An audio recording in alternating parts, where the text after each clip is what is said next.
எல்லாருக்கும் வணக்கம். நாம் இப்போ என்ன பார்க்க போகிறோன்னா ஒரு மீன் பஜ்ஜி தான் பார்க்க போகிறோம். அது என்ன மீன் பஜ்ஜின்னு பார்க்காதீங்க. நான் நெத்திலி மீனில் ரொம்ப சூப்பராக பஜ்ஜி போட்டு எடுத்திருக்கேன். எப்படி பண்ணலாம் பார்க்கலாம் வாங்க. அதுக்கு முன்னாடி நான் வந்து நெத்திலி மீனை நல்லா எப்படி க்ளீன் பண்ணி அதில் இருக்கிற முள் எடுக்கிறதுன்னு பார்க்கலாம். எனக்கு இந்த கொஞ்சம் பெரிய சைஸ் அளவு நெத்திலி மீன் கிடச்சிருக்கு.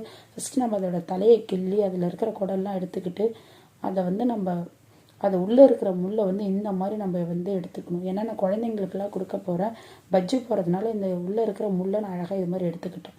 ஸோ நீங்கள் வால் எடுக்காமலே பஜ்ஜி போடலாம். சப்போஸ் எனக்கு வால் வேணான்னா நீங்கள் வாலோட சேர்த்தே பஜ்ஜி போட்டுக்கலாம். இந்த அளவுக்கு நம்ம வந்து முள்ளை எடுத்துக்கணும். இப்போ பஜ்ஜி போடுறதுக்கு பஜ்ஜி மாவை எடுத்து கொஞ்சம் கொட்டிக்கலாம். இது கூட கொஞ்சமாக நம்ம வந்து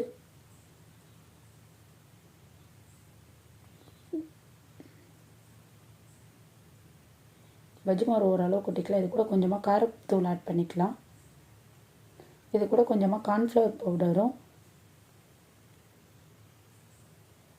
அது கூட கொஞ்சமாக நம்ம வந்து கடலை மாவு பச்சரிசி மாவு 3ஐயும் ஆட் பண்ணிக்கிறோம். நான் பஜ்ஜி மாவு நிறைய போட்டதுனால இது எல்லாமே ரொம்ப கம்மியான குவான்டிட்டியில் எடுத்து நம்ம ஆட் பண்ணிக்கலாம். கொஞ்சமாக நான் வந்து கார்ன்ஃப்ளவர் பவுடர் போட்டுக்கிறேன். இது கூட கொஞ்சம் கடலை மாவு ஆட் பண்ணியாச்சு. இது கூட கொஞ்சம் அரிசி மாவே நம்ம ஆட் பண்ணலாம். நமக்கு கொஞ்சம் கிறிஸ்பியாக வர்றதுக்காக நம்ம அரிசி மாவு ஆட் பண்ணிக்கலாம். இதை நல்லா மிக்ஸ் பண்ணி கொஞ்சம் வாட்டர் விட்டு நல்லா கட்டி பதத்துக்கு மிக்ஸ் பண்ணி எடுத்துக்கலாம். பஜ்ஜி மாவு நம்ம எப்படி பஜ்ஜி போடுறோமோ அதே பதத்துக்கு மிக்ஸ் பண்ணி எடுத்துக்கலாம்.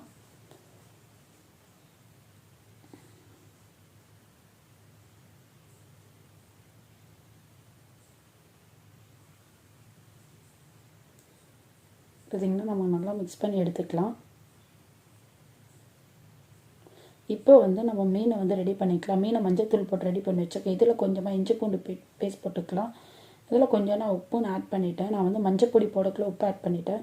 ஸோ இந்த அளவுக்கு நம்ம எடுத்துக்கலாம். இப்போ வந்து பஜ்ஜி நம்ம கரைச்சி வச்சுருக்க பஜ்ஜி மாவில் மீனை போட்டு எடுத்துடலாம். இப்போ வந்து பார்த்திங்கன்னா நம்ம பஜ்ஜி மாவு இந்த பதத்தில் எடுத்துக்கணும். ஒரு கடாயில் எண்ணெய் ஊற்றி எல்லாம் நல்லா சூடானதுக்கப்புறம் நம்ம இந்த மீனை வந்து அழகாக போட்டு எடுத்துக்கலாம். ரொம்ப சிம்பிளாக ரொம்ப ஈஸியாக நம்ம ரெடி பண்ணலாம். அடிக்கடி குழந்தைங்களுக்கு வந்து மீன் குழம்புல மீன் சாப்பிட மாட்றாங்க, வறுத்த மீன் சாப்பிட மாட்றாங்க, நீங்கள் ஃபீல் பண்ணிங்கன்னா சிம்பிளாக இந்த மாதிரி நீங்கள் ரெடி பண்ணி கொடுங்க. குழந்தைங்களும் ரொம்ப நல்லா சாப்பிடுவாங்க. நம்ம முள்ளே இல்லாமல் ரெடி பண்ணி கொடுக்கலாம். நீங்களும் வீட்டில் ட்ரை பண்ணுங்கள் ஃப்ரெண்ட்ஸ். எப்படி இருக்குன்னு கண்டிப்பாக கமெண்ட் பண்ணுங்கள். அதுக்கு முன்னாடி நம்மளோட சேனலை சப்ஸ்கிரைப் பண்ணிடுங்க. பார்த்திங்கன்னா நமக்கு சூப்பரான பஜ்ஜி ரெடி ஆகிடுச்சு. நீங்களும் வீட்டில் ட்ரை பண்ணுங்கள் ஃப்ரெண்ட்ஸ். Thank you, bye bye. நம்ம இன்னொரு வீடியோவில் பார்க்கலாம் ஃப்ரெண்ட்ஸ். பை பாய் ஃப்ரெண்ட்ஸ், பாய். தேங்க்யூ.